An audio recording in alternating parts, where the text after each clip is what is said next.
I know that burning question you're desperate to ask. Why make this video a year or so later? Well, one, so many kindly defended my points before. I think it's only right that I add in my perspective. But why do this now? Well, I have a book to sell. Lady Midnight, Devils Dwell in Silent Springs, an occult detective comic I've spent 5 years developing and 8 months crafting the script alone, through several edits and rewrites. And as a grifter of note, I thought a deep discussion on art and media would be the perfect opportunity to talk about my own. So let's get started, shall we?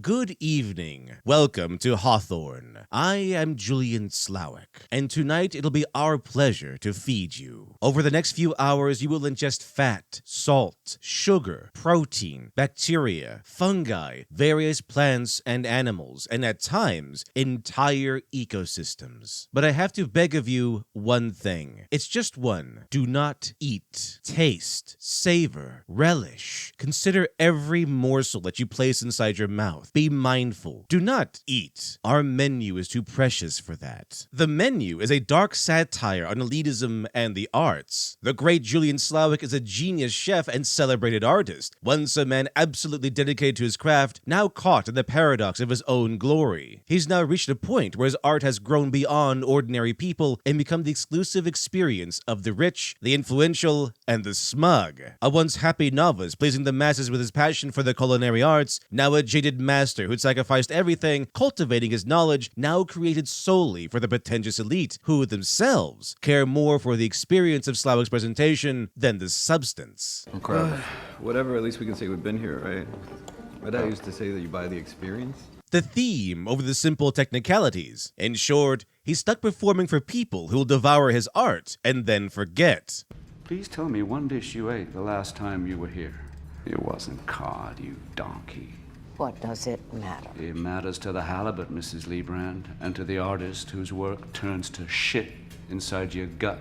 Their only concern is dropping Slowik's name at parties and bragging about tasting the exclusive masterpieces served only in the mythical Hawthorne, while those who truly appreciated his craft could never afford to see it. Slowik obviously represents the toiling, tortured artist yearning to see his work not just consumed, but tasted, savored, appreciated. Slowik had lost his soul striving to feed people who'd hunger only for spectacle without a moment's appreciation for his craft, his pain, or his sacrifice. Only the flashy end result. However, while Julian Slowik is important for our current discussion, there's another character who will take central focus: Tyler. Tyler is what we'll call a food bro. To quote, you know how people idolize, athletes and musicians and painters and stuff? Yeah, those people are idiots. What they do, it doesn't matter. They play with inflatable balls and ukuleles and shit. Chefs, they play with the raw materials of life itself and death itself. I mean, I've watched every episode of Chef's Table 2 or 3 times. I watched Slowik's 20 times. I watched him explain the exact moment a green strawberry is perfectly unripe. I've watched him plate a raw scallop during its last dying contraction of muscle. It's art on the edge of the abyss, which is where God works too. It's the same. Tyler is passionate and knowledgeable. That is, he knows the proper names for every tool, and he can look at a meal and name the techniques behind its preparation. He can certainly talk the talk, an aspect to his character that, despite his respect for Chef, deludes Tyler into thinking he's above the others, and more of a colleague to Slowik than a customer. However, what makes Tyler so uniquely relevant to the topic at hand is his attitude. At first glance, Tyler seems like someone who would appreciate Slowik's art, the one person Chef might even respect. But in the end, Tyler is the one he resents most of all. Because Tyler is a pretender. He still sits with the eaters. Tyler obsesses over the beauty and the philosophy of Slowik's work, the end results, but never the mundane minutiae that forges a novice into a master. Never the sacrifices, the long hours of repetitive practice, or the mess he made of his life, sharpening his skills to razor perfection. In short, Tyler loved the art, but not the craft. This is why he can appreciate the themes of Slowik's work, but also why Tyler can't cook. He feels that if his palate is refined enough, he'd elevate himself to Chef Slowik's intellectual level without knowing the pain of the artist's struggle. The little technicalities that may not concern the eater, but is everything to the artist. It's half great. It's there in moments. There's a neediness to the plating, I mean, it's been too easy to fuck, but the flavors are there. It's very clean. It's very, thalassic. We're eating the ocean. The diners can appreciate the island as a concept and indulge in the image of eating the ocean, but then also dismiss the small, intricate work it took to perfect the presentation and make the meal come alive. You like this? The outer food? Yeah, it's solid. The movie star can only think about his potential travel food show. The young entrepreneurs bolster their own ego, trashing work they don't even attempt to understand. Slowik's loyal regulars hypnotically consume the fruits of his labor like a lazy routine, eating without tasting, consuming without appreciating. Even Tyler, who above all else should note the fullness of Chef's art, is no artist himself. In fact, he's the most ravenous. He photographs his food against Chef's wishes, and takes from his date to indulge in more than his share, despite Slowik's careful attention to portion size. Each person invested more in their own experience and their own superiority than the craft that produced the theme. In essence, a Tyler would look at Leonardo da Vinci's The Last Supper and appreciate the theme. He would know that da Vinci was trying to capture that one critical moment when Jesus reveals that someone would betray him. He might know how da Vinci made his paints and from what, and even know how hard he agonized over body language and finding just the right faces for each figure, especially Jesus. He could probably quote Da Vinci at a moment's notice and even rattle off facts about his life, but never appreciate the years of study and practice behind each brushstroke, the sacrifice of wealth and fame to the impossible pursuit of perfection. And no one, not the loyal regulars, not the critic, and not even Tyler, could appreciate the long, lonely hours in study or in practice of the fundamentals over and over and over again until that knowledge becomes instinct and those skills become second nature. As Bruce Lee famously said, "I fear not the man who has practiced 10,000 kicks once, but I fear the man who has practiced one kick 10,000 times." Nirvana famously summarized people like Tyler in the song In Bloom, and I say he's the one who likes all our pretty songs, and he likes to sing along, and he likes to shoot his gun, but he knows not what it means. In other words, Tyler is the perfect representation of what we'll call the art bro. Bread has existed in some form for over 12,000 years, especially amongst the poor. Flour and water. What could be simpler? Even today, grain represents 65% of all agriculture. Fruits and vegetables only 6%. Ancient Greek peasants dipped their stale, measly bread in wine for breakfast. And how did Jesus teach us to pray if not to beg for our daily bread? It is, and has always been, the food of the common man. Mahler is likely the most notable critic who emphasized the concept of objectivity in art, which caused a resounding backlash from various art bros. The art bro, as used here, is someone who indulges in the arts and who has fallen in love with conception, abstraction, and the almighty theme, but then dismisses the concept of objectivity or subscribes to the notion that art can't be objectively bad. To paraphrase George Orwell, an idea is so stupid only an intellectual could believe it, because every serious student of the arts acknowledges both the objectivity and the subjectivity. The art bro, on the other hand, has intellectualized objectivity from existence. In short, the art bro believes himself to be the superior intellectual not in spite of, but because they dismiss half of reality. He will swoon over the philosophy, covet its beauty, and probably cry that it took me around 10 minutes to get here, but then belittle what I call the work. In the words of award-winning writer and essayist Robert Bly, no giant is going to come along and suck out all the water for you. That magic stuff is not going to help, and a weekend at Esalen won't do it. Acid or cocaine won't do it. The man has to do it, bucket by bucket. This resembles the slow discipline of art. It's the work that Rembrandt did, that Picasso and Yeats and Rilke and Bach did. Bucket work implies much more discipline than most men realize. The work, to me, is not only the hours and hours of learning and practice, it's the writing, the structuring, the editing, and it's the rewriting. Every foundational element that grants meaning to the meaningless. A process I was intimately familiar with when writing my latest occult detective comic, Lady Midnight, Devils Dwell in Silent Springs, currently available on Indiegogo, a story that combines my two favorite genres, mystery and horror. Imagine this. After her best friend's father jumps to his death, mysterious crimson tears streaming from his eyes, Midnight decides to take the case of the Red Crier killer. Had the victim been poisoned? Cursed? The reason he'd taken his own life was simple: to keep his soul safe from his murderer's hands. According to the rules of dark magic, one can lay claim to the lives he takes. The trail leads Midnight into an abandoned factory where the Dream City Strangler, an undead serial killer, lies in wait. For a moment, things seem clear. She went looking for a killer and then found one. But Midnight knows he isn't the mastermind. The curse, the poison, the bloody tears, they're far too sophisticated for someone like the Dream City Strangler. The mystery is quickly evolving into a conspiracy, and its true mastermind remains at large. I've learned a lot from my previous comic endeavors, and I've taken the feedback to heart. So along with a top-notch artist and letterer, I've also hired an editor to help me make the story the best it can possibly be. Which is also why, even after 5 years of development, it took 8 months of script writing and rewriting, and then a total rewrite, and then more rewriting to get it done. I've even added an alternative cover that'll make Twitter cry. And even the original painting I commissioned for the hardcover is up for grabs. A lot of time and money has gone into the project, and it could use all the help it can get. So any and all support would be greatly appreciated. So, after laying down my own love, respect, and practice of the arts on the table, this brings us to YouTube Critics Are Lying to You by Anthony Gramuglia, a video that criticizes the very concept of the YouTube critic, in which I am heavily featured. So I thought it could be fun to offer a retort to the arguments the video sends my way. So let's get started, shall we? Fiction stories are one of the most interesting phenomena that human beings have. Stories are vital.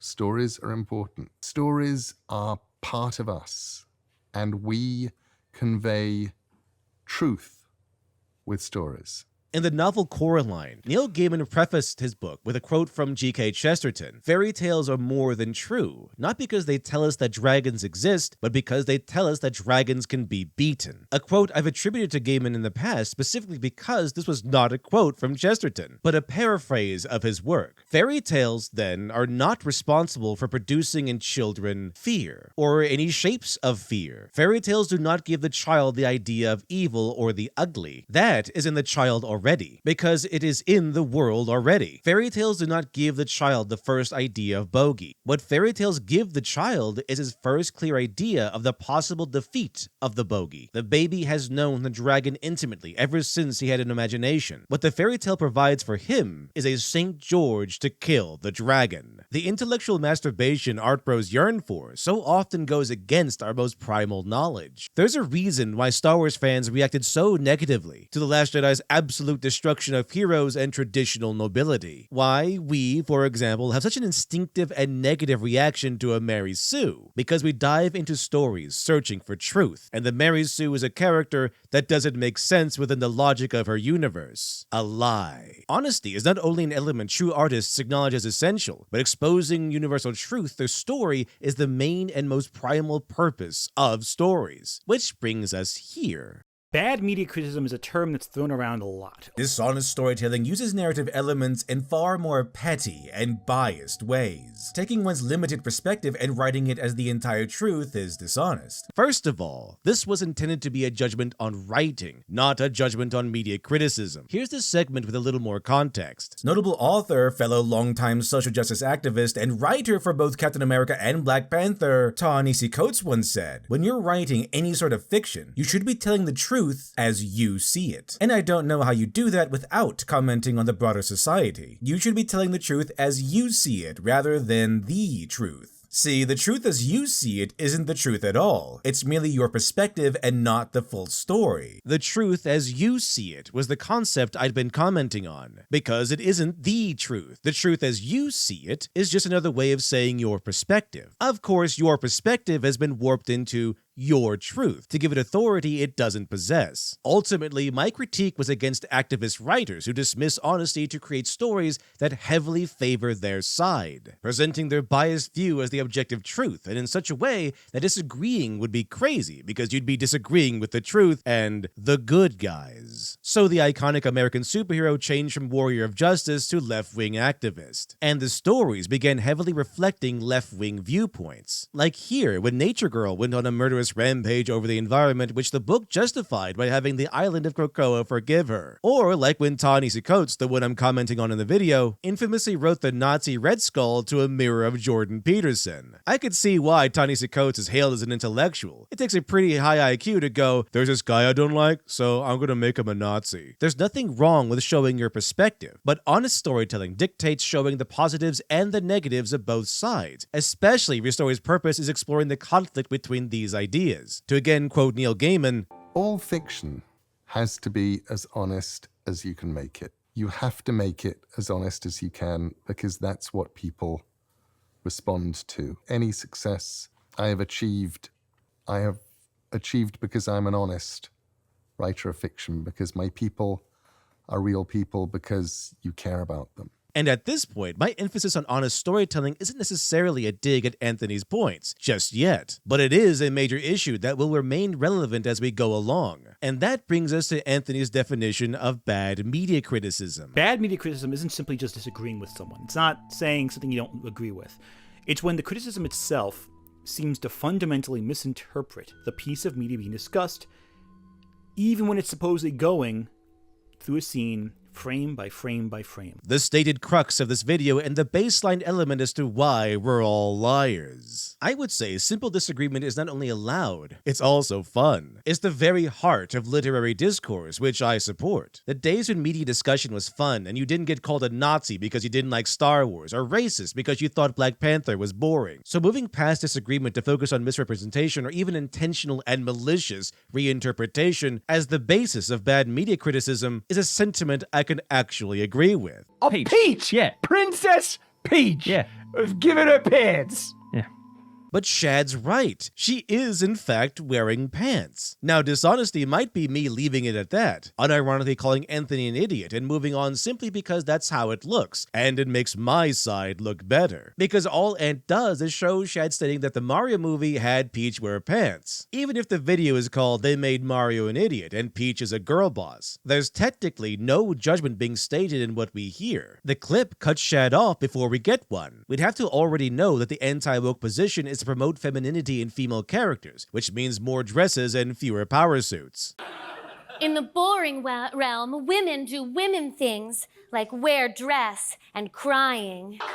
But I do different things like wear pants and hunting. And yes, this is why Peach wearing pants became a talking point, as a pushback against the masculinization of women in modern pop culture. Honesty, however, means providing full context, which means noting that Peach's outfit here is actually canon. It's her iconic racing outfit, which she's wearing after the Mario gang's adventure down Rainbow Road. So this wasn't necessarily a woke element of the story, just adherence to lore. However, there's a danger to YouTube. Even though it's the independent channel and you're not being linked to a greater company or organization, bad media takes take up a lot of attention, they draw a lot of clicks, they draw a lot of anger, and some channels feed on that rage. They feed on the anger drawn by a certain audience, and that draws more attention. And the algorithm rewards bad takes and bad faith criticism. The algorithm, huh? How many views did you get from this video? And to try to pin the fact that mutants are minorities is proof that it's social justice.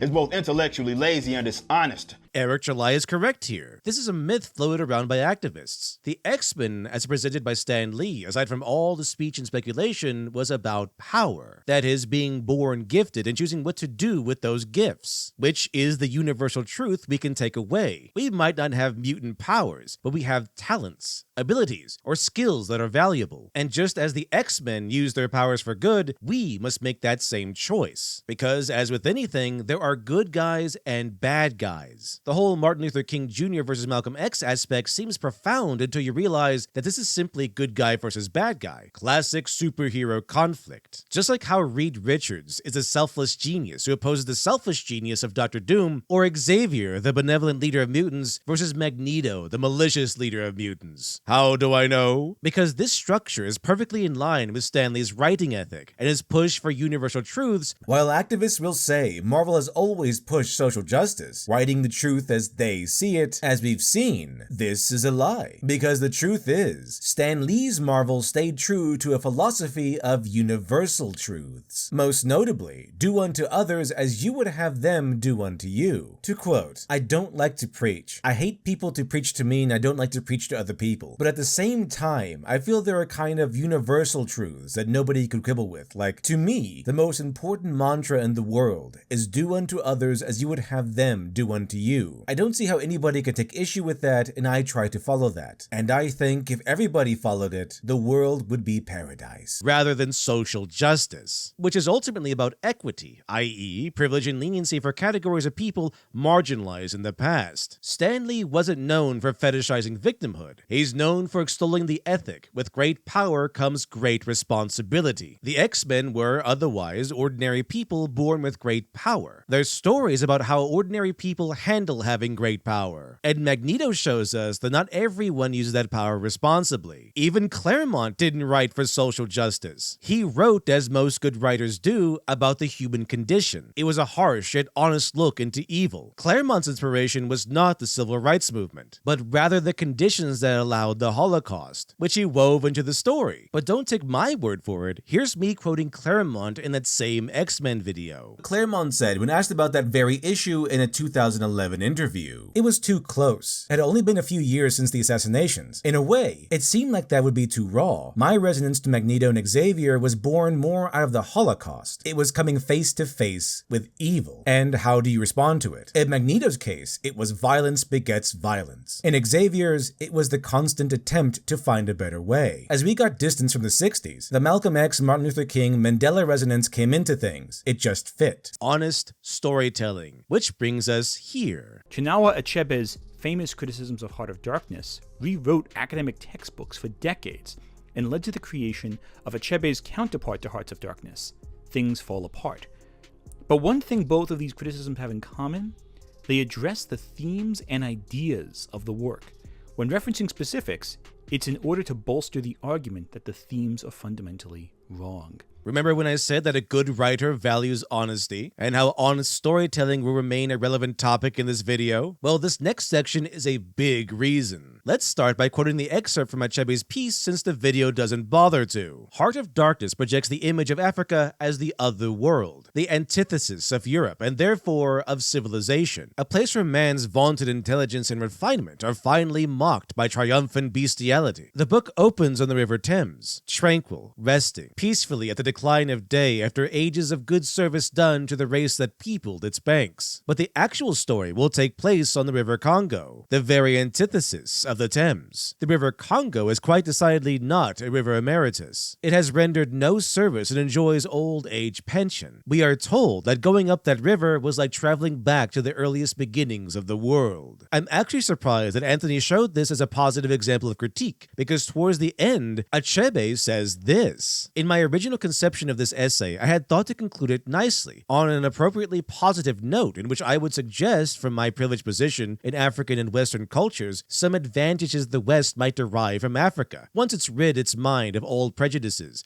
and began to look at Africa not through a haze of distortions and cheap mystifications, but quite simply as a continent of people. Not angels, but not rudimentary souls either. Just people. Often highly gifted people and often strikingly successful in their enterprise with life and society. But as I thought more about the stereotype image, about its grip and pervasiveness, about the willful tenacity with which the West holds it to its heart, when I thought about the West's television and cinema and newspapers, about books read in its schools and out of school, of churches preaching to empty pews about the need to send help to the heathen in Africa, I realized that no easy optimism was possible, and there was, in my case, something totally wrong in offering bribes to the West in return for its good opinion of Africa. Ultimately, the abandonment of unwholesome thoughts must be its own and only reward. Although I have used the word willfully a few times here to characterize the West's view of Africa, it may well be that what is happening at this stage is more akin to reflex action than calculated malice, which does not make the situation more, but less helpful. While chastising Western civilization for its generations-long bias against Africa, his ultimate hope is not to lift Africa as a paradise. He wasn't trying to sell it as Wakanda. He wants Western society to acknowledge the entire picture, the good along with the bad. Because dishonest storytelling uses narrative elements in far more petty and biased ways. Taking one's limited perspective and writing it as the entire truth is dishonest. In other words, Achebe too values honesty and honest storytelling, a sentiment echoed in Things Fall Apart. The title itself comes from the poem by W.B. Yeats, who happens to be one of my favorite poets. The poem is titled The Second Coming. To quote, "Turning and turning into the widening gyre, the falcon cannot hear the falconer. Things fall apart. The center cannot hold. Mere anarchy is loosed upon the world. The blood-dimmed tide is loosed and everywhere. The ceremony of innocence is drowned. The best lack all conviction, while the worst are full of passionate intensity." A fitting poem for Achebe's book, since this particular poem paints the terrifying vision of society losing control of its morality, its authority, and its most sacred traditions. Since this is exactly what happens in Things Fall Apart to the African culture under colonialism. And yes, traditions, something Achebe too holds sacred. To quote an earlier part of his review, "The young fellow from Yonkers, perhaps partly on account of his age, but I believe also for much deeper and more serious reasons, is obviously unaware that the life of his own tribesmen in Yonkers, New York, is full of odd customs and superstitions, and like everybody else in his culture, imagines that he needs a trip to Africa to encounter those things." Achebe is a professor of African literature, and a big part of his mission is to highlight African culture and traditions, because he believes that it's important to view culture honestly, and not just from its biased, savage image the West has held for so long. While Heart of Darkness perfectly illustrated a savage and heretical Africa that nurtured what Carl Jung would call the shadow, Things Fall Apart sought to show at once the old world traditions embodied by the hyper-masculine Okonkwo, the main character, the destruction of his culture under colonialism through his son Nwayo, turning from him and to Western Christianity, while still illustrating the harsh customs of pre-colonial Africa, with the killing of Ikemefuna, Okonkwo's adopted son, not for a crime the boy committed, but by decree from the Oracle. In short, Achebe doesn't want to trade one biased view for another, just for the West to view Africa through a nuanced and honest lens. Because dishonest storytelling uses narrative elements in far more petty and biased ways. Taking one's limited perspective and writing it as the entire truth is dishonest. Patrick Willems made a video a while back on plot holes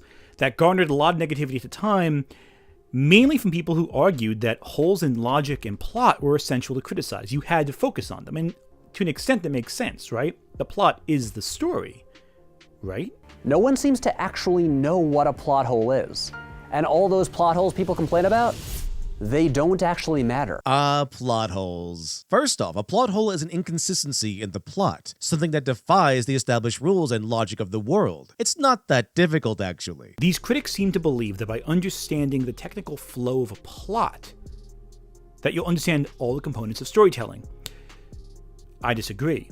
You disagree, huh? Anthony seems to have given our argument for us, based mostly off CinemaSins, which is more of a joke than a serious critique. But I suppose you'd need a sense of humor to recognize that. But then he disagreed with it. Well, of course he did. Arguing that plot is the only major component of storytelling worth considering is ridiculous, and isn't an argument any critic displayed so far has made. Even CinemaSins only covers the movie's plot because it's easy to find things to mock, not because it's the most important aspect. But of course, while bad media criticism might be the de jure basis of the argument, this sentiment is the de facto heart of the video. The way a film makes you feel is more important than the plot as written on the plot summary, right?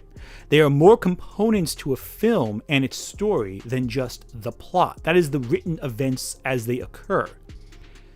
A lot more happens beyond the plot. The eternal struggle of the pretentious art pro to prove that plot, an objective portion of storytelling, is less important than theme or how it made you feel. I'm reminded of something Joseph Campbell said in The Hero with a Thousand Faces. The unfortunate father is the first radical intrusion of another order of reality into the beatitude of this earthly restatement of excellence of the situation within the womb. He, therefore, is experienced primarily as an enemy. To put it simply, the mother is there to nurture you, you, cook for you, and care for you, the father traditionally plays the role of the mentor. He's the one who pulls you away from your video games and your chicken tendies and makes you get a job or try out for sports. So you naturally resent him, which is why atonement with the father is part of the hero's journey, where the hero inevitably matures enough to realize and appreciate what his father was doing. The rejection of structure and plot is like rejecting the fatherly influence, wishing to remain in the womb where you can wallow in the sweet beauty of story and the responsibility of craft is kept far away. Plot is structure, and structure is oppressive. We're evolved now, old man. This is why people like Mahler and the EFAP crew are so often accused by the middling art bro of neglecting the more abstract elements of storytelling, theme, and emotion, because they acknowledge the importance of objectivity within the arts, rather than solely gushing over the abstract and subjective. The truth is, they place importance in both. However, as we see here, the argument they found themselves opposing is that theme conquers all, and the objective elements of storytelling are either unimportant or non-existent, for one big-brained reason or another, which is why the video plot holes don't matter was so critically divisive. For example, in Christopher Nolan's The Dark Knight, during the party scene where the Joker barges in looking for Harvey Dent, some observant critics have asked why the scene just ends after Batman rescues Rachel, just after the Joker lets her fall to her death. The Joker was never dealt with. He was still left alone with a room full of innocent bystanders when the scene cuts away. So what happened? Well, the scene ending with the Joker still in control of many of Gotham's rich and powerful didn't break the movie because the scene began steeped in fear as the Joker arrived. Bruce was out of costume and relatively helpless, and Harvey Dent was present. Fortunately, Bruce was able to hide Dent, and the party had taken place at Wayne's Tower, so his Batman costume was nearby. However, the scene's pinnacle conflict was the Joker's threat to Rachel, Bruce's love interest. Once Rachel was safe, Batman had countered every objective Joker had. Bruce's identity was protected, Harvey was successfully hidden away, and Rachel had been rescued. The scene's primary emotion had shifted from fear to joy. Done. In our minds, it was a complete and viable scene. But we'll go into more detail on this in a moment. The plot is easy to talk about.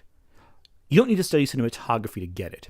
It's also the easiest thing to lie about, because, frankly, most people do not follow every component of the plot as it unfolds before them. Consider Blade Runner, one of the essential sci-fi films of the 80s.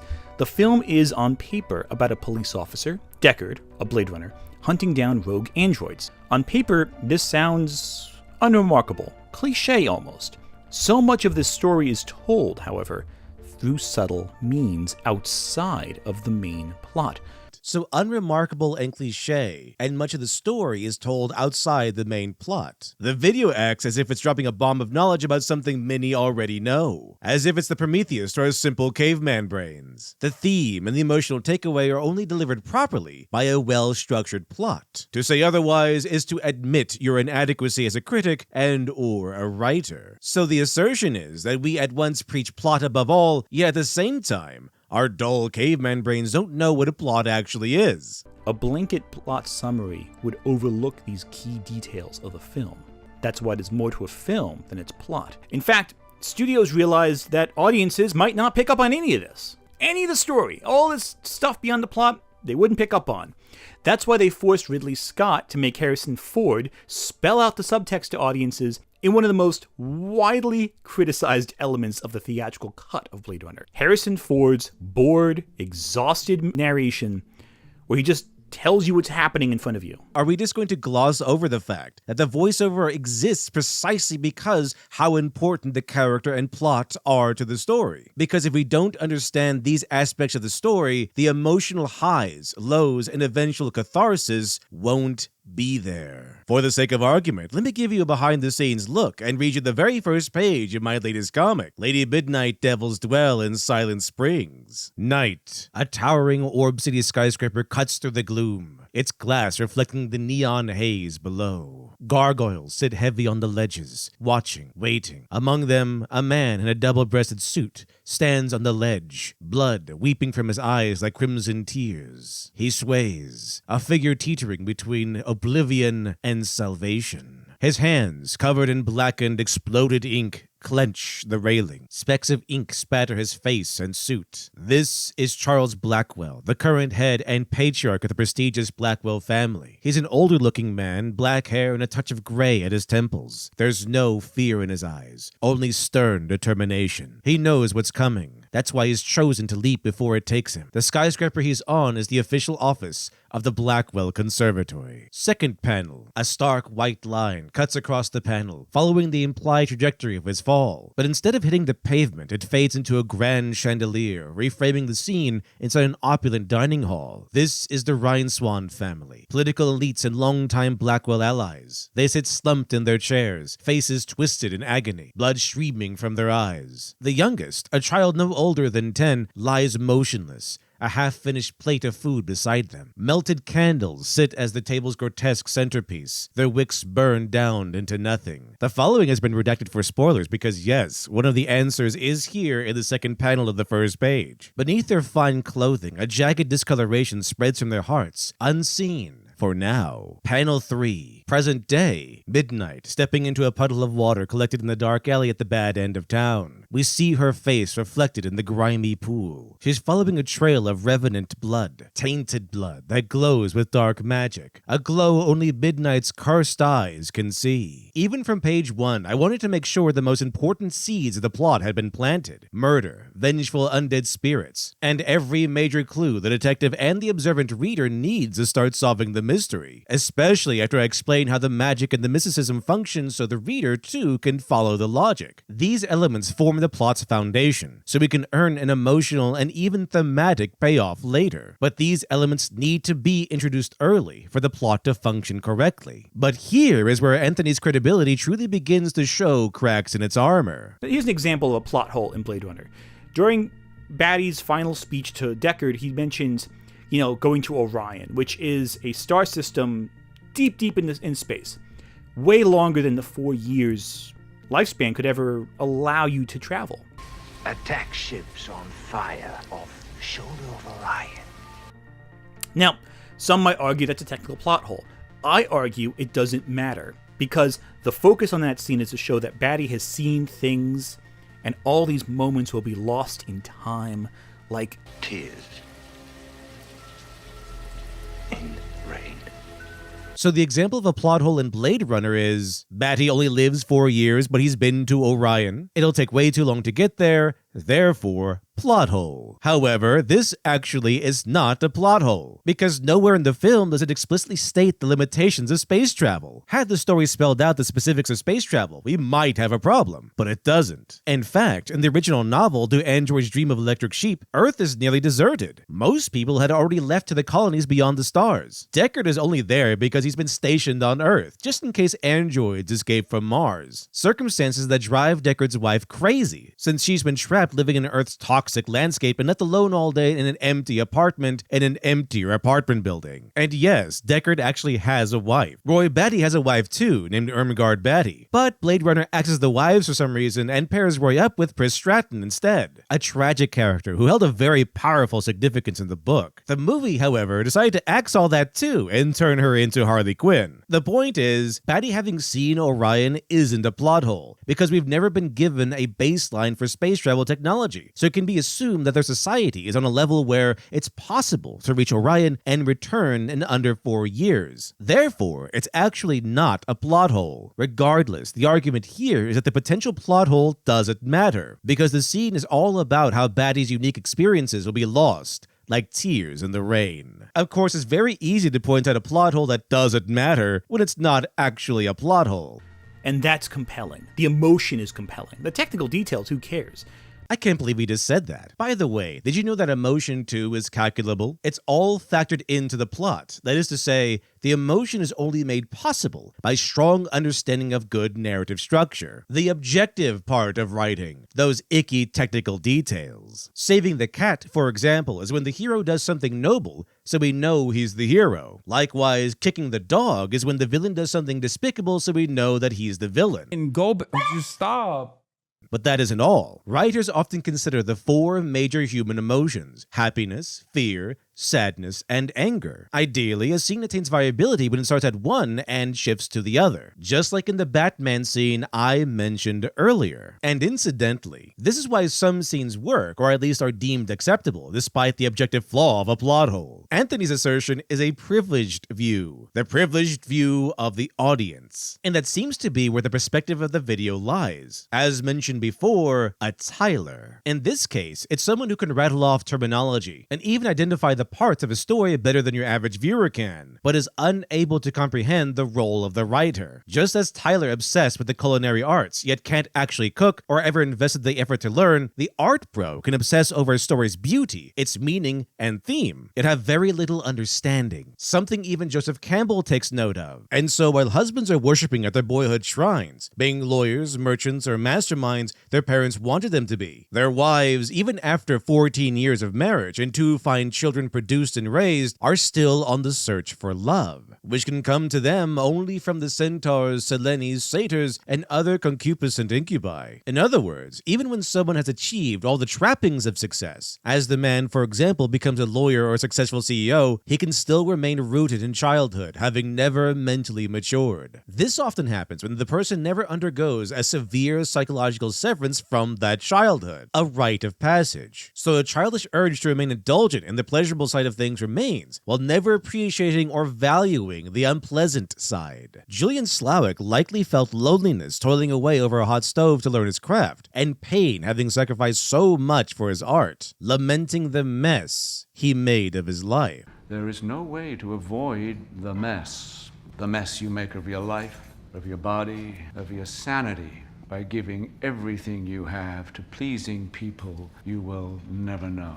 An artist understands that an understanding of his craft is necessary, that his suffering is necessary so he can master his craft. I trod on a yellow jacket nest. Within a couple of seconds, I was surrounded by a cloud of yellow jackets, and I shouted at my children to get away and stayed exactly where I was, because I knew that if I ran after them, the cloud of yellow jackets around me would follow me, and getting stung the whole time, and then ran after them. My glasses had gone flying, which meant that the next day I needed to go back to where that had happened. And that was terrifying. Going back to get my glasses was scary. Standing there, getting stung, while my kids ran away, was not scary. Going back the next day to find my glasses,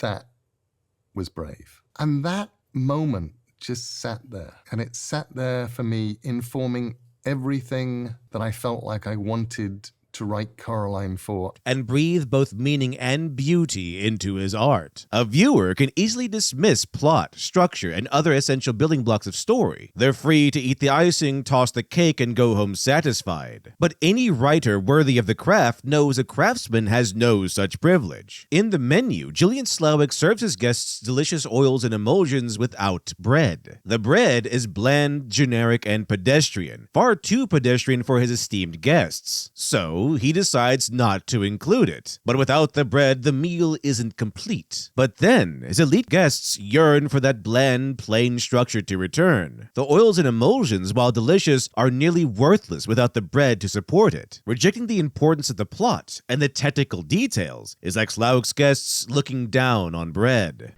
The themes are more powerful than the technical elements of the plot.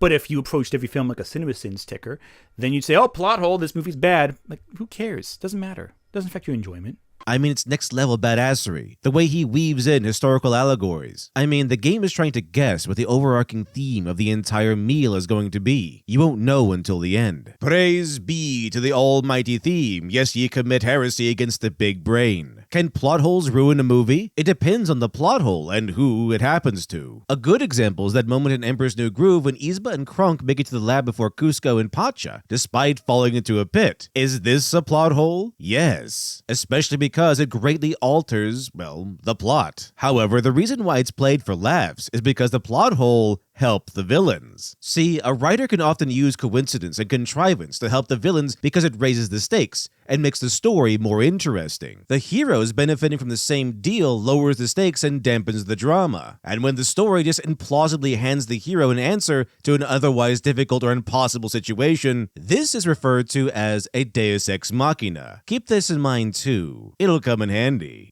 It's in good faith, but you might make an error about something. Even then, that still forces you to go, hey, wait a second, that's wrong. And then the critic, if they're being in good faith, will go, oh, you're right. I am wrong. I apologize. Wrong. And then the critic, if they're being in good faith, will go, oh, you're right. I am wrong. I apologize. Bad media criticism's ultimate goal, though, is to supplant the original media in your mind.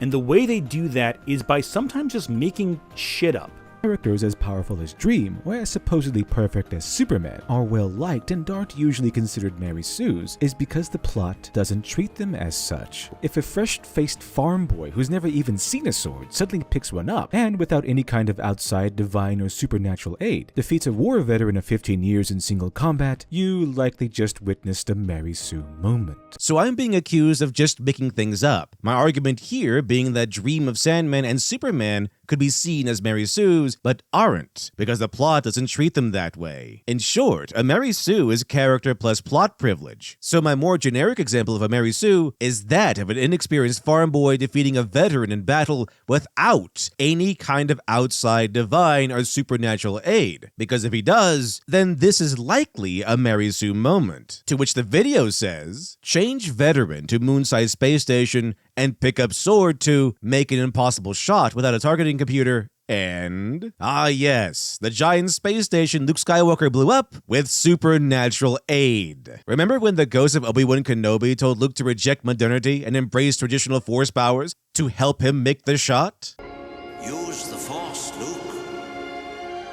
That's supernatural aid. The video picked one of the most classic and well-known examples of a young hero using supernatural powers to help him accomplish something he might not otherwise. Did they really think I'd forgotten about a cultural cornerstone like Star Wars? Did they just assume I thought no one would think of Star Wars? I had this exact scene in mind when I wrote supernatural aid in my video. Not only because it helped to logically balance the scale, but it's another classic trope of the hero's journey: supernatural or divine aid. Not to mention that a duel between novice and veteran is a showdown of skill versus skill. Luke isn't dueling the Death Star in single combat. That would be silly. Second, the impossible shot isn't impossible. It's just difficult. To quote, "But it's not impossible. I used to bullseye womp rats in my T-16 back home. They're not much bigger than 2 meters. But here's the most important point. The Death Star's critical weakness was the catalyst for the entire story. It was the reason why Leia was fleeing the Empire at the start, why R2-D2 was sent to Tatooine, why R2-D2 was so determined to find Obi-Wan Kenobi and return to Princess Leia. The rebellion needed to see these Death Star plans. This is how they knew about that weakness. Had the weakness never been mentioned and it was something Luke Skywalker happened to find, then we might have a problem. Any story that uses a Deus Ex Machina to save the day would probably be alright with a Mary Sue. See, I told you it would come back later. Anthony seems to lack even a surface-level understanding of A New Hope, let alone a level required for deep analysis. To bring this scenario up as a counterexample is either a shameless display of willful ignorance or a shameful display of blissful ignorance. And then I get debunked by Man of Steel, where Superman and Zod fight and Superman wins over an experienced soldier. Trained my entire life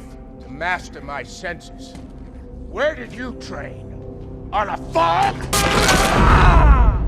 Literally a farm boy versus a military veteran. Did everyone just forget that Superman had the advantage? He had an entire lifetime to get used to his powers. Zod and the others didn't experience superpowers until they stepped into Earth's atmosphere and into the yellow sun. Even Superman was powerless aboard the Kryptonian ship and away from the sun's light. You're wasting your efforts. The strength you derive from your exposure to the Earth's sun has been neutralized aboard our ship. Here, in this environment, you're as weak as a human. Which means the Kryptonians were affected the same way. Zod may have been an experienced warrior, earlier, but Superman had spent an entire lifetime getting used to his powers, learning about them, and using them effectively as Superman. Zod did not. In fact, when his breather is damaged, his senses are immediately overwhelmed. "What have you done to me?" "My parents taught me to hone my senses, Zod. Focus on just what I wanted to see. Without your helmet, you're getting everything. It hurts, doesn't it?" The sensation is so new and overwhelming, Zod has to retreat. And all of this is the context Anthony's video needs to cut out so that I can appear wrong.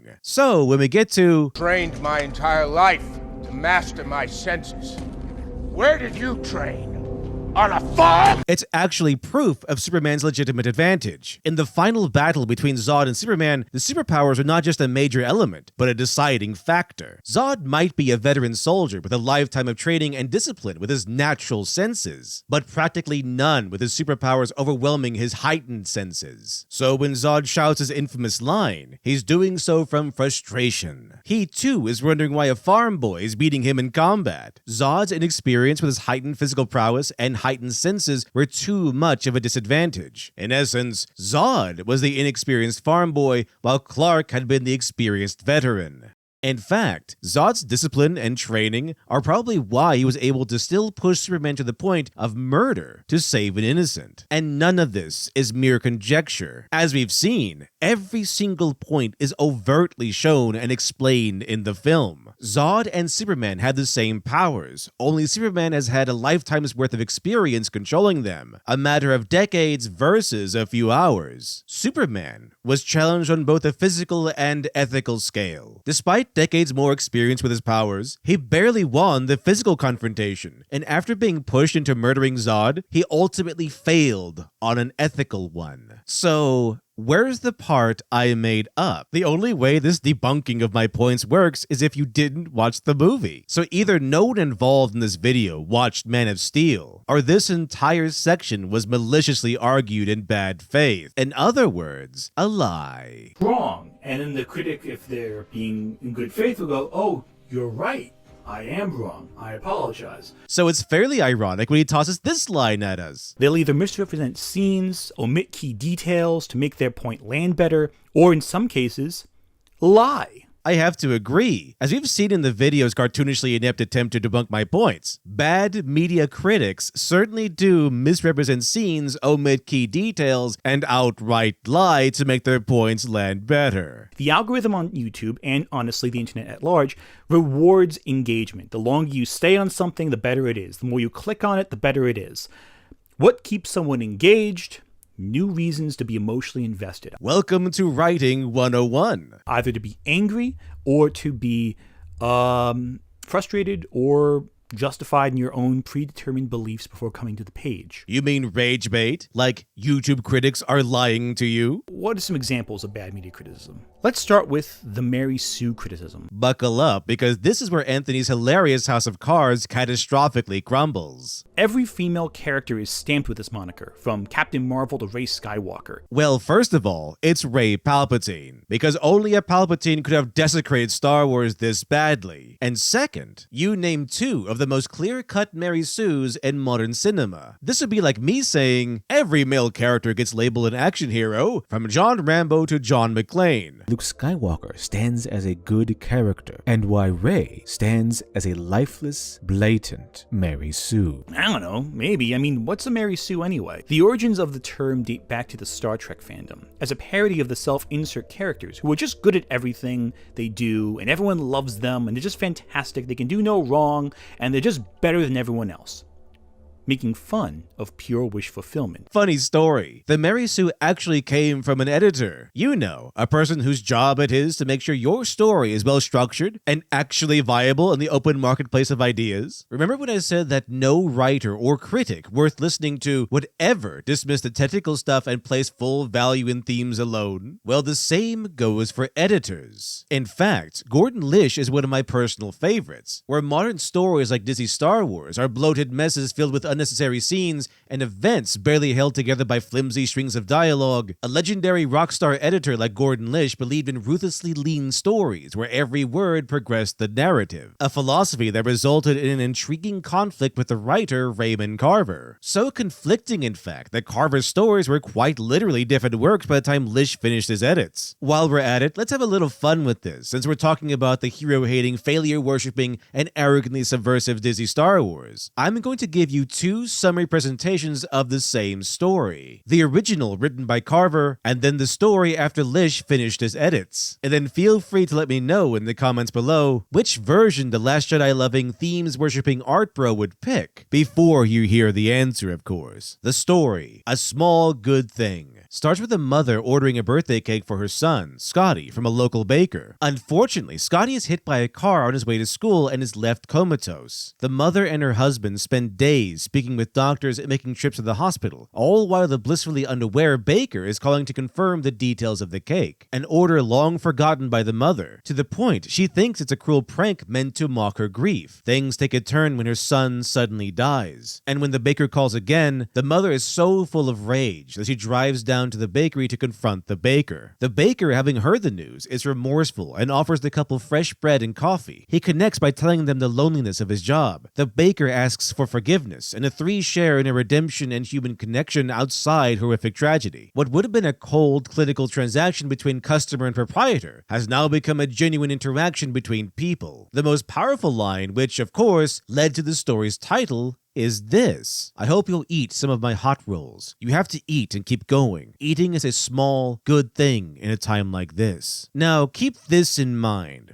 We'll come back to it in a moment. Now, for the alternative version, The Bath, starts much the same. A mother ordering a birthday cake for her son Scotty, who was unfortunately hit by a car on his way to school. Stressful days and sleepless nights follow as they go back and forth to the hospital with no clear improvement. Meanwhile, the phone keeps ringing. It's the baker asking about the cake. The calls would become like a ghost, a memory of a better time, another life haunting her with relentless dispassion. In a desperate attempt to relax, the mother decides to head home and take a bath. Instead, she's haunted by the ringing phone. The story ends with her picking up the receiver to again confront the flat dispassion of the baker. Elevators down that way, the man said, and he aimed his finger in the right direction. My son was hit by a car, the mother said, but he's going to be all right. He's in shock now, but it might be some kind of coma too. That's what worries us, the coma part. I'm going out for a little while. Maybe I'll take a bath, but my husband is with him. He's watching. There's a chance everything will change when I'm gone. The ending here is cold, ambiguous. The focus is not comforting human connection or a warm theme of redemption. It's how coldly the world keeps moving even during life-shattering tragedy. No closure, no catharsis, only grief without an outlet. Now, before I tell you who wrote what, take a moment to tell me in the comments which version you think the Last Jedi art bros would prefer, A Small Good Thing or The Bath. My personal guess is they'd choose The Bath due to its more cynical tale, and the Last Jedi loving art bro often loves destruction of tradition, of heroes, and of victory, fetishizing failure as they worship ugliness. Plus, they could probably twist the baker's coldness into a critique of capitalism or something. Now, here's who did what. The more hopeful and clearly thematic story, A Small Good Thing, was Raymond Carver's original version, and The Bath was the final version after Lish's edits. So, if I'm right,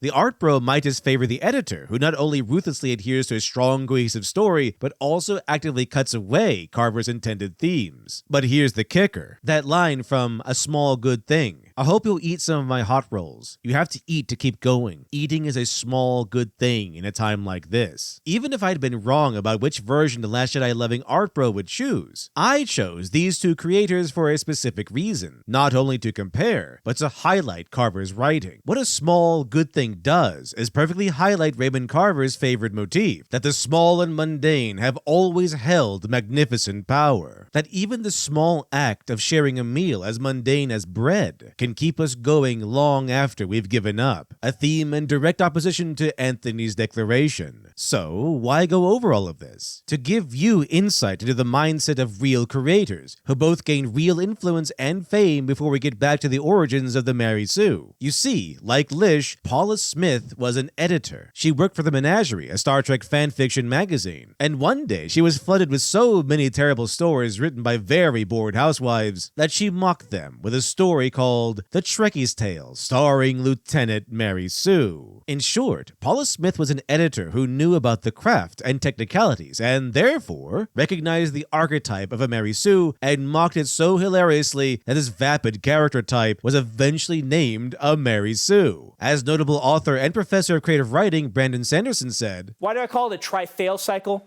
This is how Dave Wolverton taught this kind of same idea in the class when I took it from him. Remember that before something can be accomplished, a character should generally fail at it at least once. And they should try the most intelligent things you can think of and and execute them cleverly, and either fail because of their personal flaws or fail because they've been out thunk. The character tries it and fails to prove to the reader that the author has thought of that, and indeed the problem is bigger than that." Interesting. Paula Smith's story was not meant to mock pure wish fulfillment. Her infamous satire was meant to mock bad writing, which is what the Mary Sue is a product of. Now, what separates a true Mary Sue from, say, your Luke Skywalkers or other heroes is the lack of struggle. Remember that before something can be accomplished, a character should generally fail at it at least once. Pushed onto us under the thin veneer of homage, the stories of Rey and Luke Skywalker make a fairly easy side-by-side comparison. Are you implying Rey blew up the Starkiller base? Anthony is so hopelessly helpless against my points, he has to make up a point I didn't even make to debunk it and feel better about himself. Another lie to make his critique feel valid. And then the critic, if they're being in good faith, will go, "Oh, you're right. I am wrong. I apologize." I was noting The Force Awakens somewhat shamelessly copied A New Hope, claiming homage when it seemed more like laziness. Anthony assigns me a point I never made and then bravely debunked it. Another lie. This is partly why the farm boy, or some variation, is a favored archetype of heroes. From Moses acting as a shepherd, to Aragon, to Superman, to Luke Skywalker, to name a few. Because the farm boy is at once a symbol of innocence, being far removed from the corruption and politics of civilization, while also being competent in the wide range of skills required to work on a farm. A farm boy might already know how to ride a horse, patch wounds, make his own food, care for animals, and even use weaponry. Likewise, Luke Skywalker's life as a moisture farmer would feasibly lead to a set of skills. And then Anthony's video says this, which means Rey and Luke are both expected to begin their journey as relatively normal people, discounting legendary fathers, ancient prophecies, etc. Let's look at a few common criticisms of Rey to see why people think she's a Mary Sue.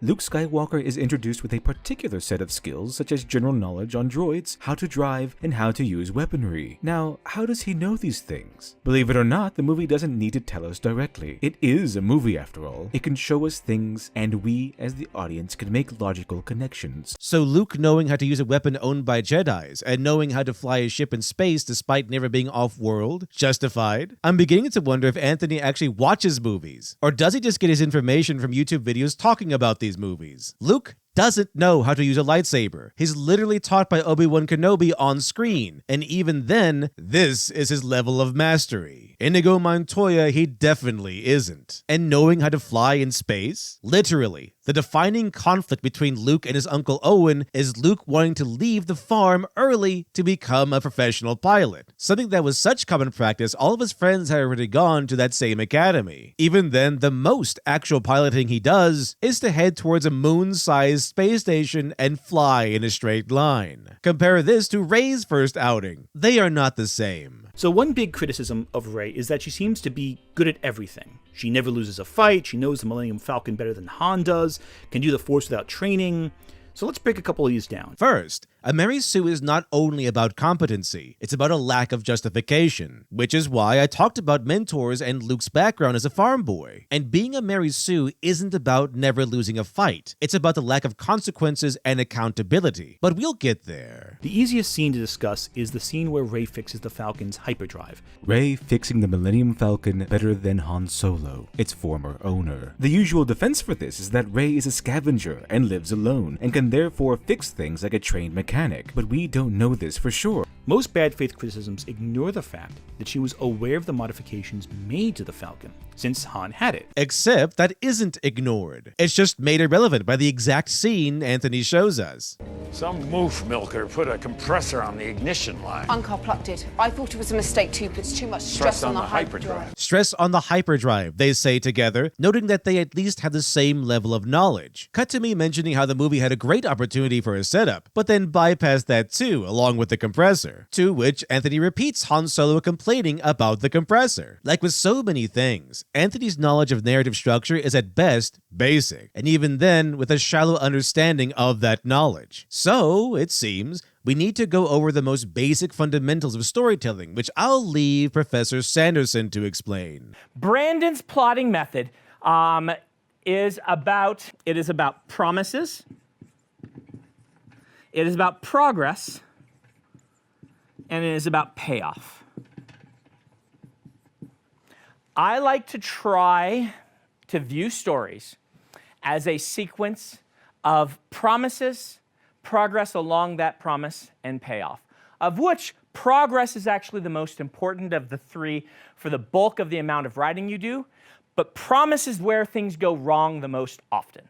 Han Solo complaining about the compressor is not a setup. It should be a payoff. Something that should have been foreshadowed before with a Chekhov's gun. Something introduced in a previous act and now coming into play, effectively like firing a gun. And during a key scene, bypasses a modification made after Han lost the Falcon that made the Falcon function worse. I bypassed the compressor. And once more, the movie had the perfect opportunity for a setup and missed it entirely.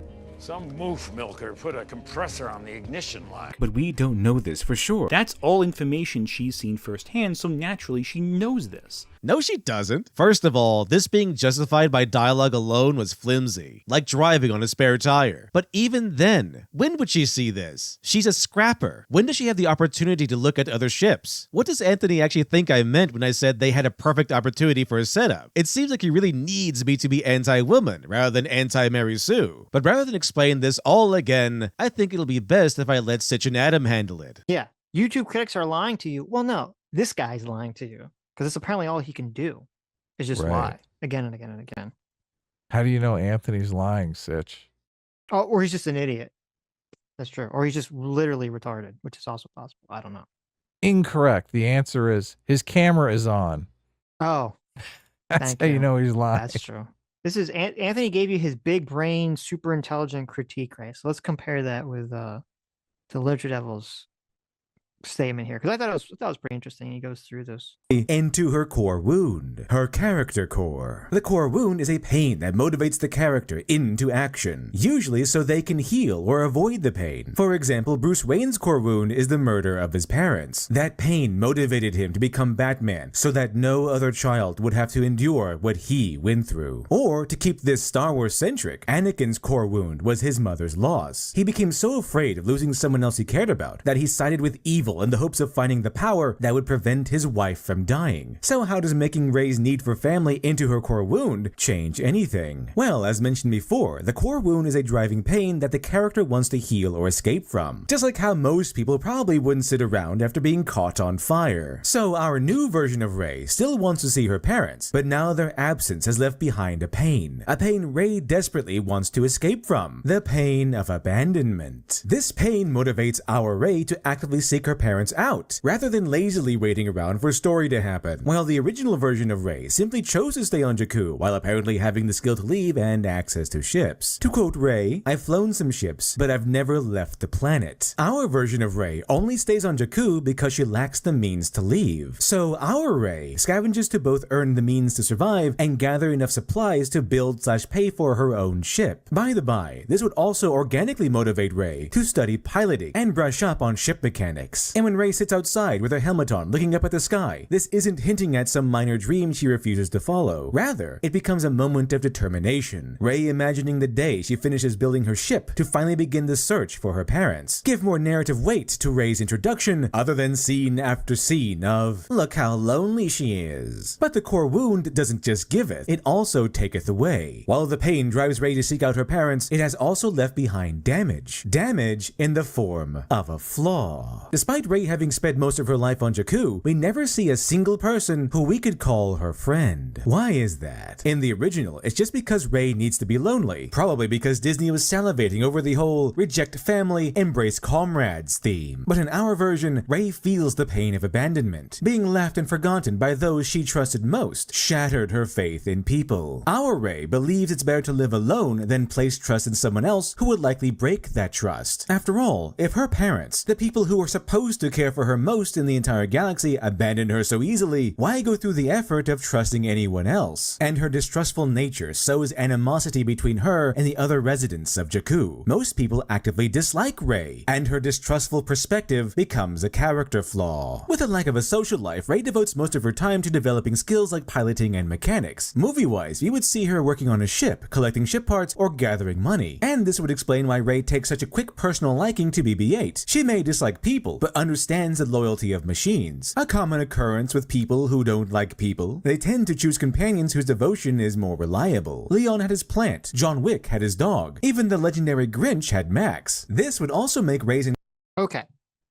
So I want to keep all this in mind. Everything that he's just talked about, right?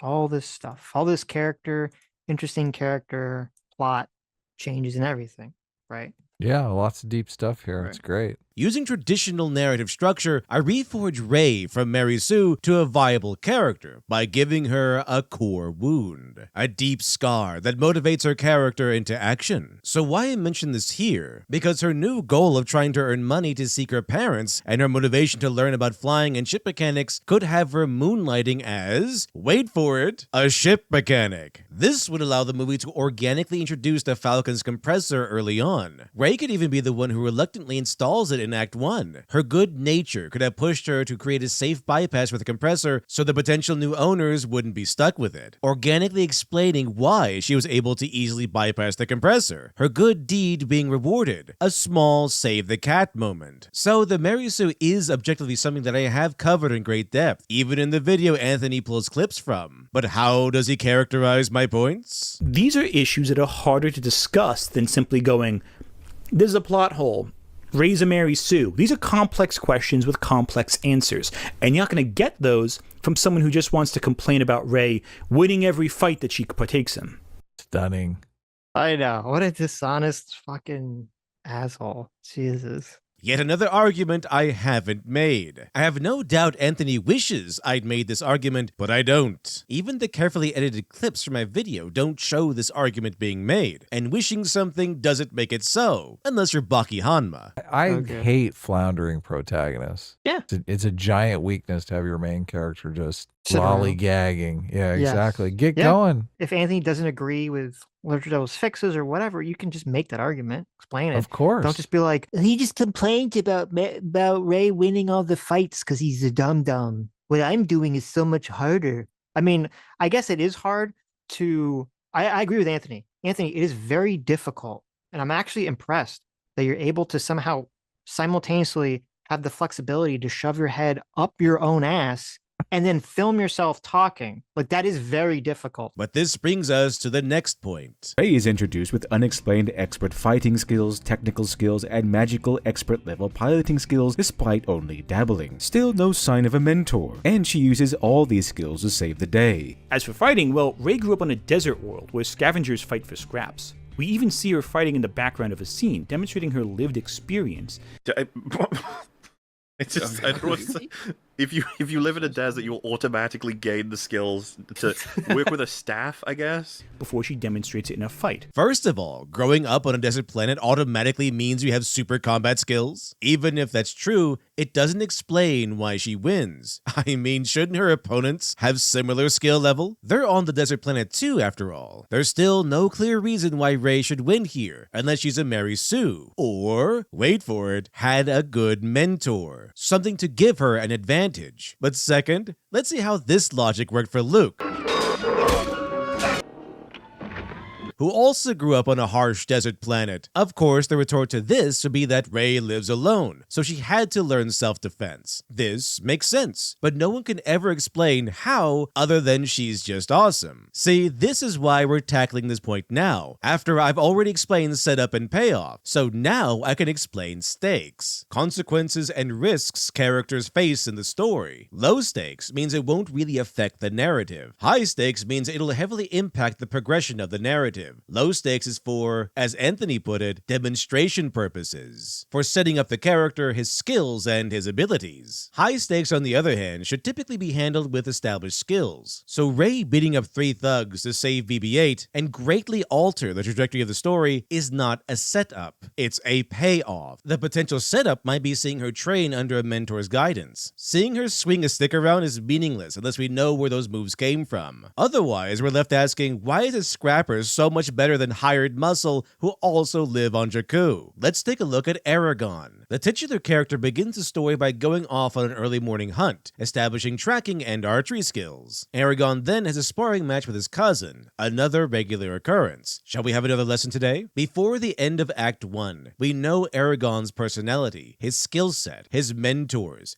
uncle, cousin, and Braum, his dragon, and his quest. And later, we get another sparring match with Braum, and a lesson in dragon riding, the wholesome kind. Is Aragon the ideal example of setup and payoff? Not really. But remember, Christopher Paolini was 15 when he wrote Aragon, and only 18 when he self-published it. So even a movie based on a book written by a teenager provided far better and far more than what we get in The Force Awakens. Even the movie Bulletproof Monk showed Steve Stifler learning his techniques from kung fu movies before being taught by said Bulletproof Monk. And speaking of kung fu, Po from Kung Fu Panda has 0 fighting skills at the movie's start, but we see him trained by Sifu, so we know Po's training leads to his ability to fight Tai Lung. Rey, on the other hand, has nothing. Not even a Last Airbender-style scroll with all the best combos on it. Keep in mind, many of the Holy Knights of Rey have argued themselves blue in the face, and Anthony has spent several minutes trying to justify why Rey is okay, actually, when all Disney had to do was give Rey a mentor. Achilles had Chiron, Neo had Morpheus, Aragon had Braum, Poe had Sifu,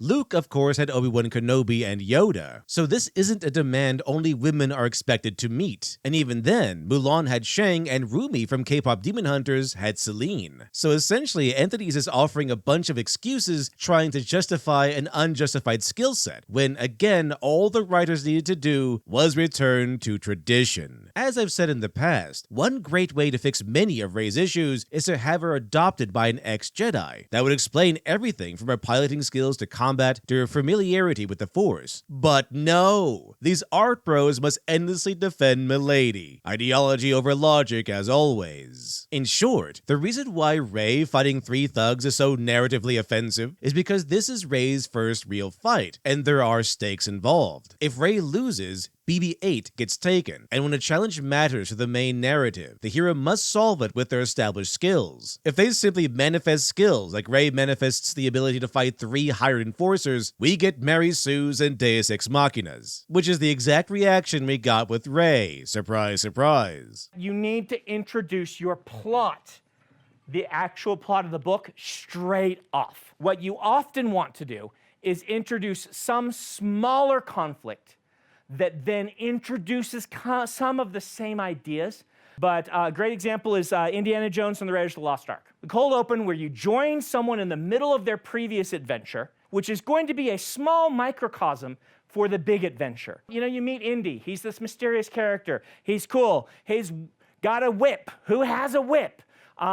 He's investigating a temple. He's smart. He outsmarts all of the traps. He gets betrayed, but outsmarts his betrayer. This is a small sort of plot promise. It's also a tone promise and a genre promise, but the plot promise on this is you're going to see a bigger version of this. This is the reason why the Indiana Jones opening works, because there are no real stakes. Nothing here really affects the main story. It's okay if Jones loses. His opening adventure is typically for introductions and demonstrations, to establish who he is and his skills. Low stakes. What lived experiences does Luke Skywalker have fighting? Where did you train? On a farm? He's plays with toys all his life. Well, I mean, Luke isn't the one wiping out thugs all on his own and defeating Darth Vader in movie 1. He needs Obi-Wan, Leia, and Han Solo to do most of the heavy lifting. So let's count the times Rey wins a fight on her own without any help. Now, we're going to ignore any stormtrooper fights because, honestly, who in Star Wars can't just fight through stormtroopers? It's redundant to discuss that. Anthony just ignores how easily she can take on soldiers trained from birth because anyone can fight stormtroopers. You know, just like the old movies. Stormtroopers not posing a threat is another issue, but I guess we're just going to ignore that. So her first major fight is in The Force Awakens, where she fights Kylo Ren, and she's beaten in 5 seconds and then gets kidnapped. Later she fights Kylo Ren again, and Kylo Ren at this point has had a hole blasted in him by Chewie and just fought Finn. And that fight ends with the planet breaking apart beneath them after Rey lands one hit. So it's not a definitive win, but she was winning against a guy who had fought, was tired, and had a giant hole in his stomach. Ignoring that Anthony is trying to debunk a point no one made with evidence no one asked for, in order to make us all seem like liars, Mary Sues can lose battles. They could even have flaws. I happen to have a whole video on this which you can find here. A Mary Sue is not about perfection, it's about privilege. Her flaws are either informed, flaws only told of in legends or that appear once and are never really seen again, or they're silly flaws that rarely affect the story at all, like the maid's flaw from Knives Out. Feeling sick when she lies might seem like a critical flaw, but it's only ever played for comedy and never really gets her into trouble, especially since she can apparently fight her nausea indefinitely. It's not about loss or perfection, it's about consequences. What happens when Luke is knocked out by sand people? He likely would have died if not for Obi-Wan Kenobi. And to cover all of our bases, no, this isn't a Deus Ex Machina, because Luke was out chasing R2-D2, who in turn was trying to look for Obi-Wan Kenobi, so that's why he was close by. And what's the result of Luke's Save the Princess plan? They almost get crushed by a trash compactor, which would have been his end if not for R2-D2. And this chain of events leads to Obi-Wan's death. What happens when Rey is kidnapped? Nothing. In fact, she gains power. The villain doesn't kill her because he's infatuated with her. Oh, how I hate him. Why would he capture me? Unless I am the most special. The prettiest and the smartest, the best at bow and arrow, and every man I meet is sexually obsessed with me. Rey rescues herself with mind domination power she suddenly has, and she defeats Kylo Ren, a trained warrior. And nature itself had to use Deus Ex Machina to save him from Rey. If Chewie, Han, and Finn just waited and swooped in at the end together, they could have just picked her up. Han would still be alive, Finn would still have his back, and they'd be home in time for a last call at the Winchester, where they'd all have a nice cold pint and celebrate that it's all blown over. Then Anthony argues that it's okay that Kylo loses because he's injured and already had a fight with Finn. He tries to minimize it by saying she lands one hit, but that hit is the winning blow. Another obfuscation. When Anthony said they'll either misrepresent key scenes, omit key details to make their point land better, or in some cases lie, I thought it was a flimsy critique towards us vile YouTube critics, not his modus operandi. Kylo definitively lost his battle with Rey, which should be something Anthony should be against. That is, if the theme is so important. 1. What art bros love about The Force Awakens is the story of a nobody rising up without special blood coursing through her veins. Want me to criticize her? Okay. Her entire arc is centered on waiting to be destined for something. It's a key element. She has no predestined part to play in the saga. But through her actions, she becomes the hero. Anyone can be the hero, regardless of where you came from, except no, because the third film shows us she has a lineage, and there's a reason why her family never came back, and she's part of this big grand destiny to stop Palpatine's return. She's not a Skywalker or a Kenobi or anything. Kylo Ren's injury should not have been Rey's path to victory, but her survival. This was planned as a trilogy. The nobody rising up to defeat a great evil is the hero's journey. So thematically, Rey should have lost, establishing beyond a doubt that she is a nobody. She is a small person thrust into a conflict far beyond her. She only escapes with her life due to Kylo Ren's injury. So in the next film, she can train under Luke Skywalker and rise from nothing and no one into a legend, with Kylo Ren acting as her tangible goal to strive towards. Kind of like Darth Vader was for Luke. And 2, The Last Jedi was all about failure. The art bros gushed over how it chastised the Jedi Order and crushed Luke Skywalker into bits. Why is failure so thematically beautiful until we get to Rey? 2 words. Stop simping. Then, despite my commentary so far focusing on The Force Awakens so I can compare Luke's first movie to Rey's first movie, suddenly we're adding in the throne room scene. Vulnerability. In other words, it would show her potential, but also leave room to grow. Rey gets thrown around by Snoke, and she helps Kylo Ren defeat the Imperial Guards. But again, it's not about a minor inconvenience, it's about consequences. What does she lose? What does she earn? When Luke defied Yoda, he still ended up losing Han, his pride, and his hand. Rey beats up Luke, walks into the enemy's clutches, and then leaves with Snoke dead and Kylo Ren humiliated and still evil. Rey lost nothing, except a potential boyfriend, I suppose. She's not even injured. Anthony goes over all of these fights to debunk an argument I never made, again, and an argument that isn't even true. Once more, if the writers had just followed traditional plot structure instead of dismissing the technicalities as Anthony professes, we wouldn't have half of these major issues and Rey likely wouldn't be a Mary Sue. Remember, bad media criticism omits key details to make its point better, so let's bring in a key detail from my video that Anthony conveniently omitted, courtesy, once again, of Sitch and Adam. Fights Kylo Ren, and she's beaten in 5 seconds and then gets kidnapped. Later she fights Kylo Ren again, and Kylo Ren at this point has had a hole blasted in him by Chewie and just fought Finn. And that fight ends with the planet breaking apart beneath them after Rey lands one hit. So it's not a definitive win, but she was winning against a guy who had fought, was tired, and had a giant hole in his stomach. Then in The Last Jedi, she fights Snoke and gets swung around like a ragdoll. Then she teams up with Kylo Ren against the Praetorian Guard and again only wins with Kylo's help. Then they force struggle over a lightsaber and... Okay, so I want to go back to Lurgello's video for a second, because he talks about all this shit, which again, Anthony doesn't bring up here. Because Literature Dev was really only talking about the first Star Wars, I think, or the first Rey movie, but before we get into the second one. But you also notice that Anthony here, he doesn't bring up some very key things like, remember that time that Rey mind controlled a stormtrooper? Right. She literally mind controlled a guy. She was able to resist Kylo probing her mind, and she was able to force pull a lightsaber away from Kylo Ren. This is with no one teaching her fucking anything about the Force. She's just able to just do all this shit on her own. Right, yeah. She was snorting metachlorians all night, Sitch. Yeah, I guess. But Rey, at least, it should have been that way. Things by Rey because, well, she's just awesome. It can be easy to see a parallel between the role of Darth Vader towards Luke and the role of Kylo Ren towards Rey. At least, it should have been that way. Now, it isn't wrong for the hero and villain to have a battle towards the end of the first encounter, even in a trilogy. And again, the movie was very close to pulling this off correctly. All they had to do was have Rey lose the battle. But Kylo was injured, and that's why Rey won, an ill-bred ignoramus might blubber. But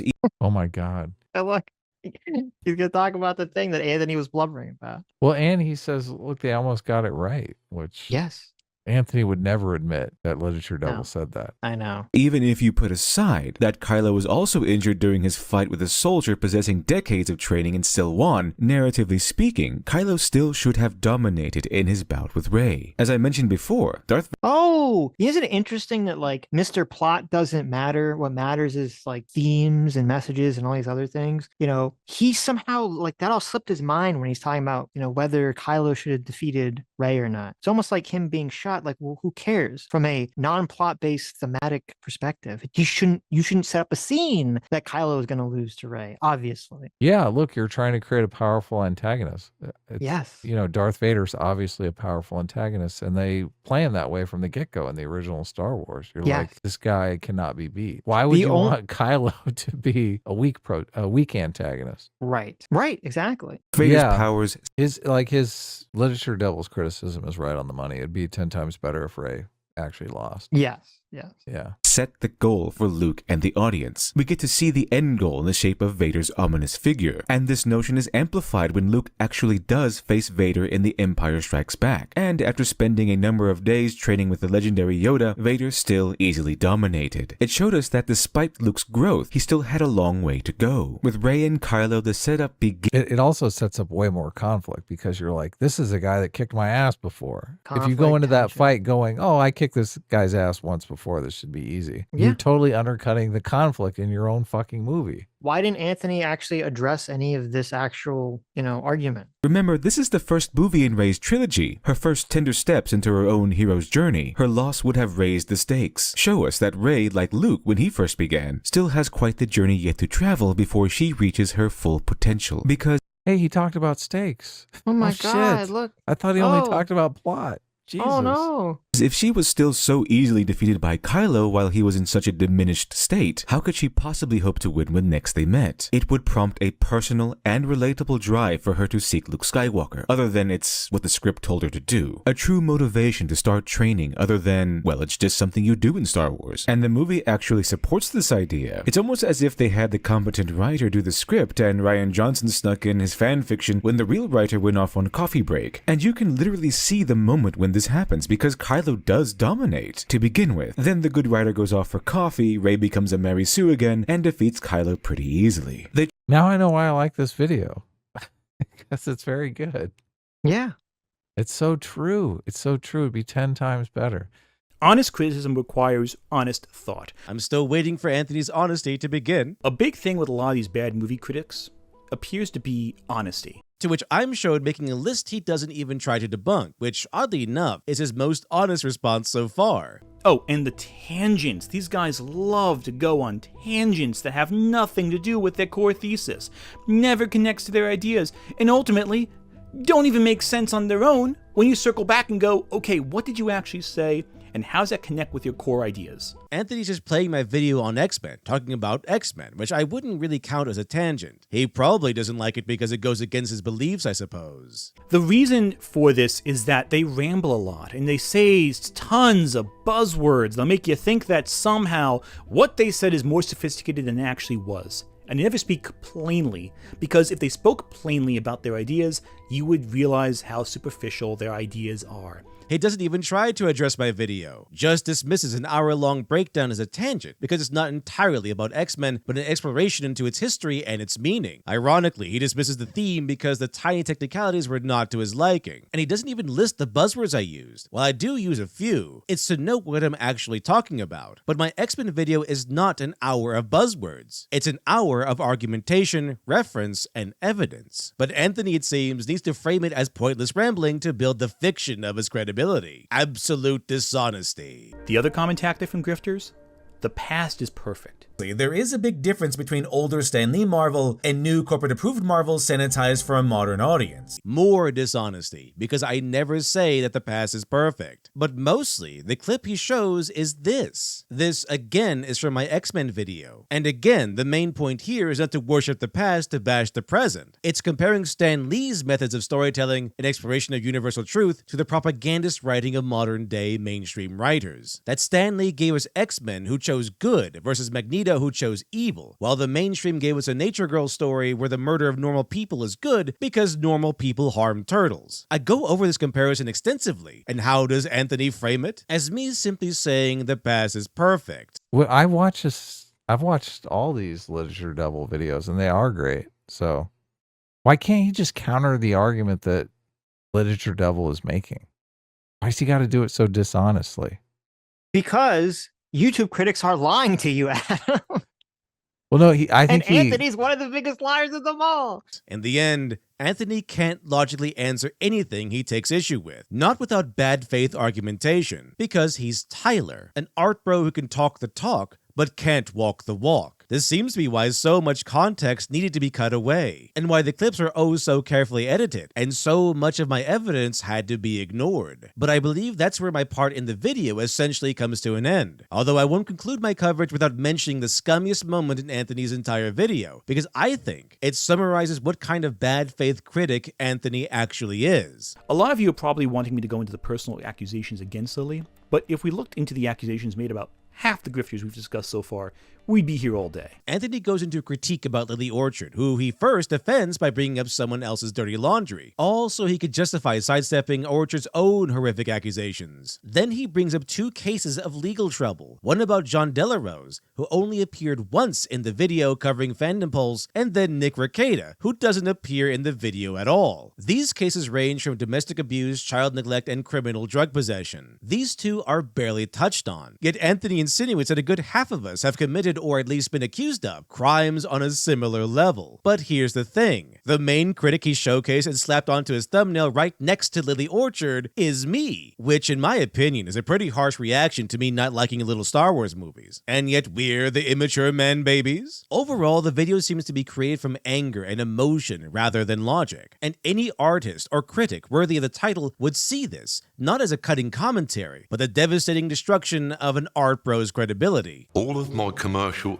successes were never planned as such. They liked them because they were well written, not because they were catching some current trend. It's the technicalities that matter, the craft, the art. In the menu, Julian Slowik forces Margot to choose whether she'd like to die with those who give or those who take. She's ruining his menu because she's the one detail, the one technicality out of place. She argues that the choice is arbitrary if she dies either way, but with Slowik, it's not the end that matters, because the end is inevitable. It's the choices that matter. Slowik spent his entire life making art very few would ever see. Meals carefully catered to his patrons, but each one exists only for a moment before it's devoured and never thought of again. Gone, unloved, unappreciated. It's the work that's important, or more to the point, it's the honest work that's important. The endless hours of actors practicing their lines to bring people who never were, who lived in lands that never existed, to life. So when we see the player movie, the final production is polished and immersive. So in the end, I think the real question is this. If Anthony is so right and I'm so wrong, why the deception? Why the smearing? Why the dishonesty? Yes, theme is important, but so is the plot. And so is honesty, because stories are important. Through structure, we can express a story in a way the world can understand. Truth gives a story its power and ultimately forms its theme, teaches its lesson. This is how Campbell discovered the monomyth, the hero's journey. When we complain about a Mary Sue, it's because it's a dishonest character and ruins the narrative. When we complain about plot holes, it's because they're potentially devastating flaws. Not only is story critique, true story critique from plot to theme, a legitimate expression, it's necessary to enhance the quality and value of stories, which leads me to this quote by Robert Bly. Ancient stories are a good help because they are free from modern psychological prejudices, because they have endured the scrutiny of generations of women and men, and because they give both the light and dark sides of manhood, the admirable and the dangerous.